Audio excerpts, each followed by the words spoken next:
church kind is a more recent addition. These two aspects of her life blend well together when she is directing the Center of Enlightenment Choir. However, it's been on a CDC recommended sabbatical for a year. We did get to sing Perhaps Love before at service. That was awesome. So please join me in welcoming Reverend Kathleen Hellenberg.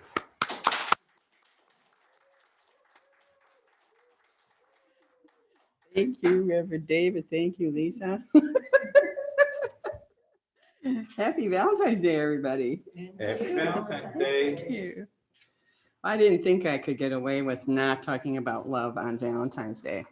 So the title of my talk comes in the form of the question, what about self-love? There is a book by Terry Hickson called Angel Acrostics, Affirmations from the Hearts of Angels, which contains a collection of 52 inspirational messages. The message from the Angel of Self-Esteem says, serve unto yourself, encouraging words, and love yourself for all you are.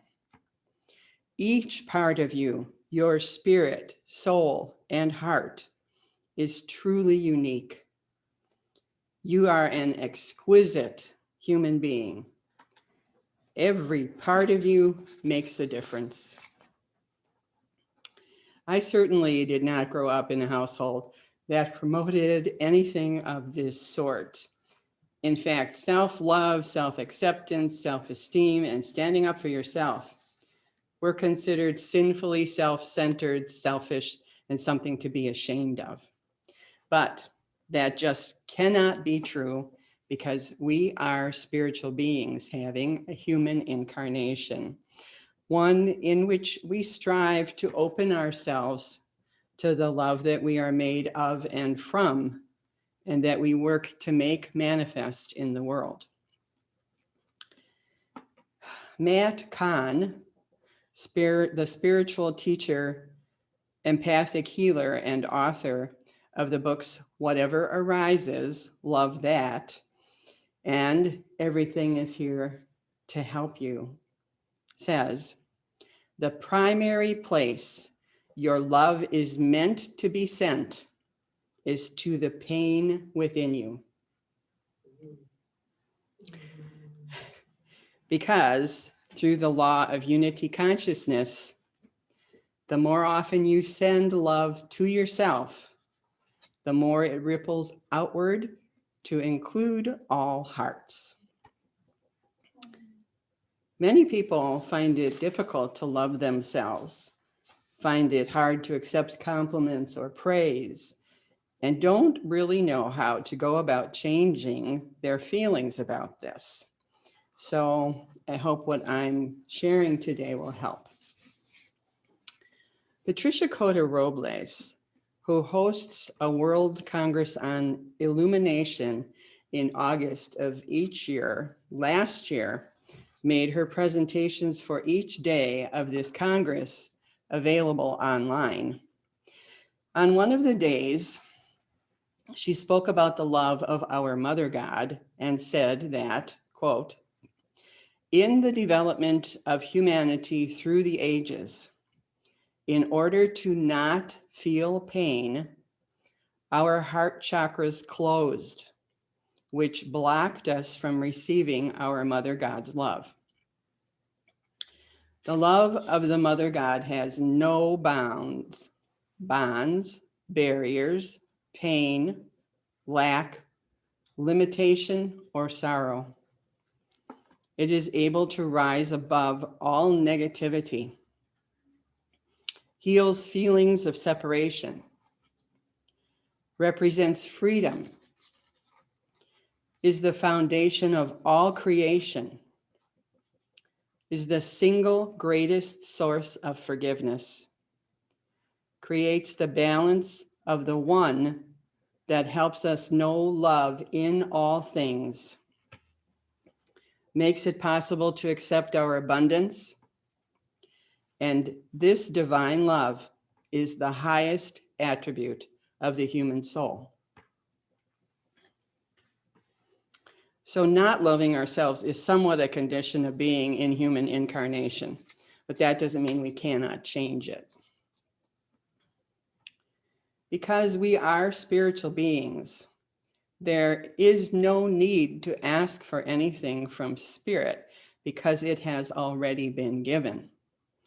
So to help us to open to our acceptance of this, I want to read the following prayer. In my heart, I accept my perfect being.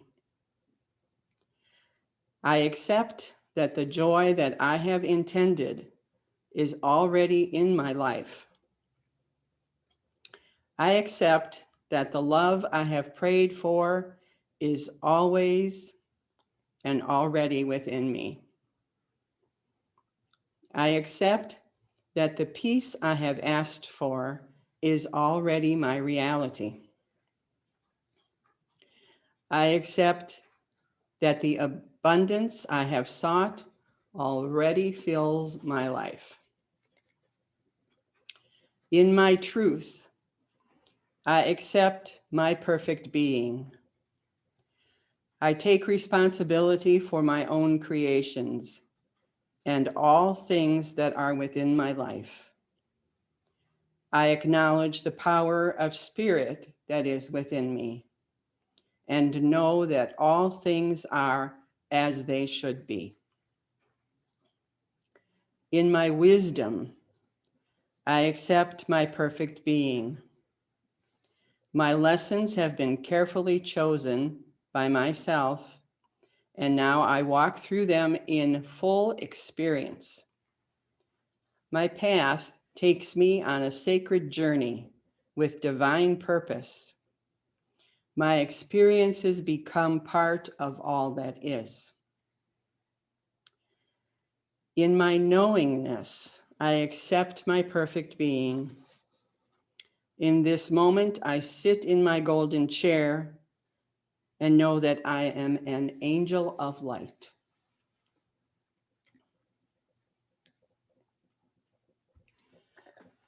In his third, The Message from Water book, entitled Love Thyself, Dr. Masaru Emoto provided a short ritual to be used to send love to ourselves, which I will share a little bit later.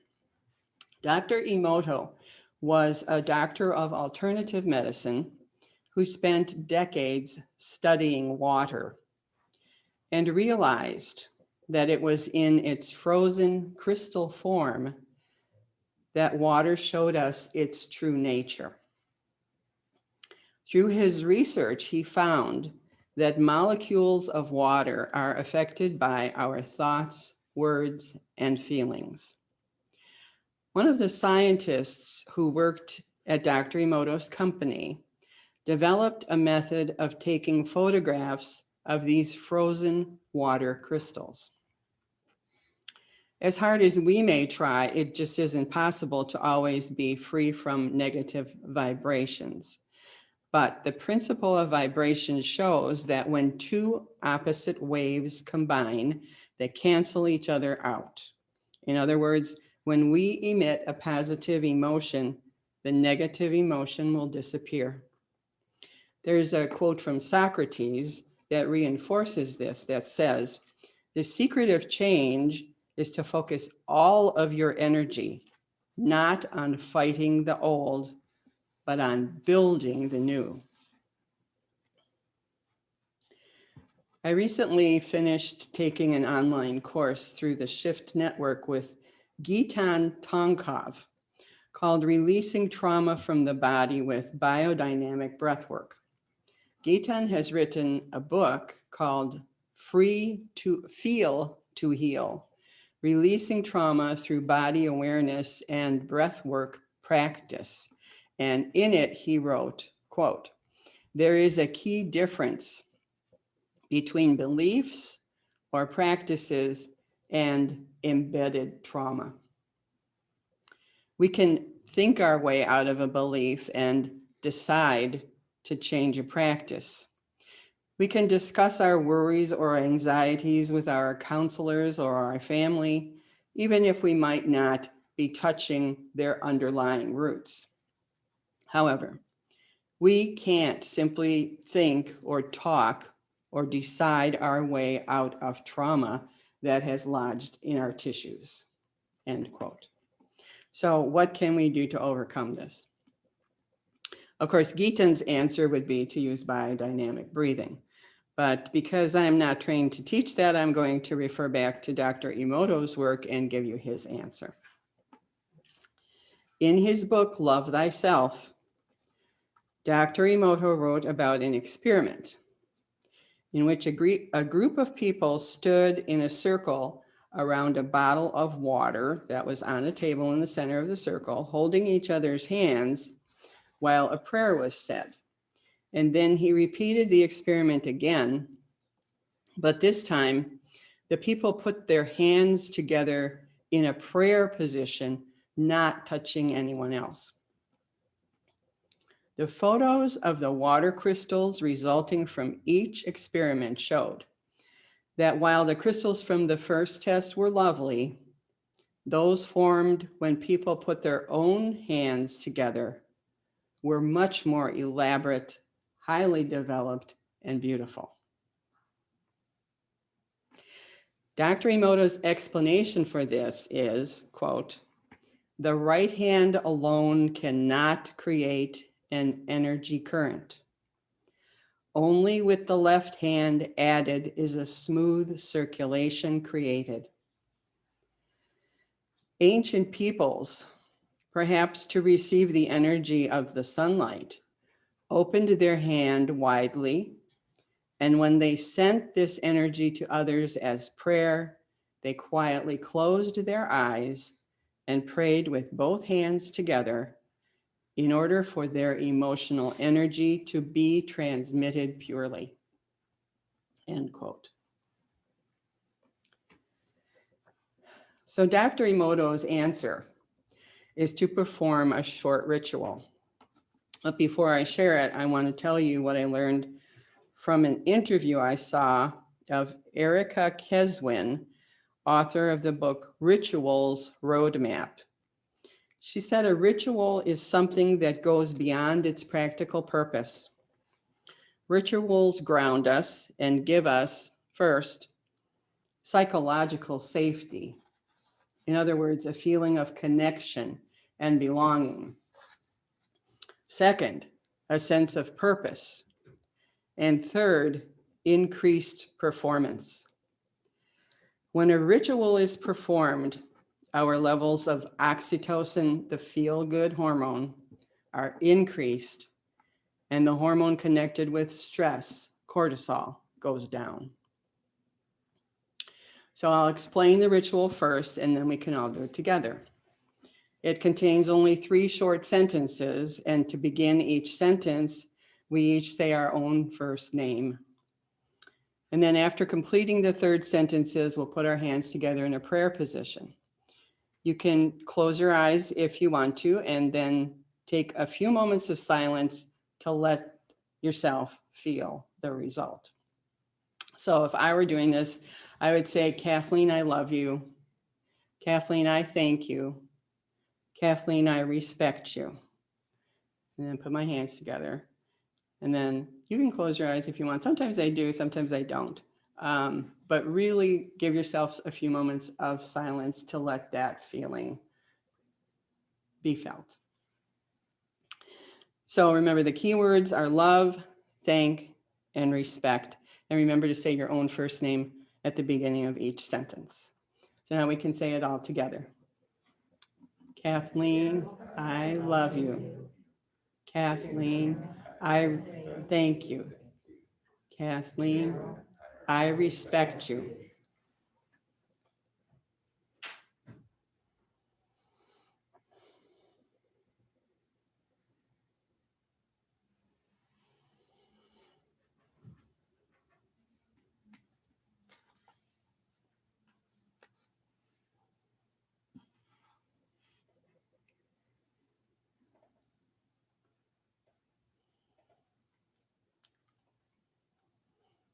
The more often you perform this, the stronger the effect.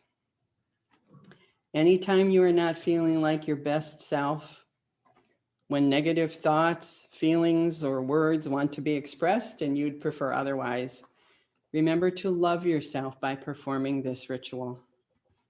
If you need something to help remind you to do it often, I suggest linking it to something you routinely do several times a day. Let this little ritual be your Valentine's gift to yourself, and keep it up throughout the year, because as Dr. Emoto wrote, to love yourself is to love and thank all of existence.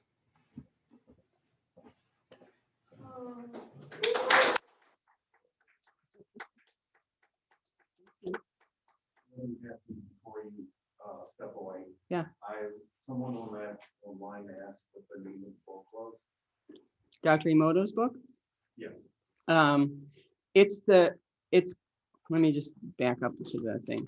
He wrote 3 different books that are called, I have to find the page. The Message from Water. But the third one that I was quoting from is also, the main title is Love Thyself. Yep.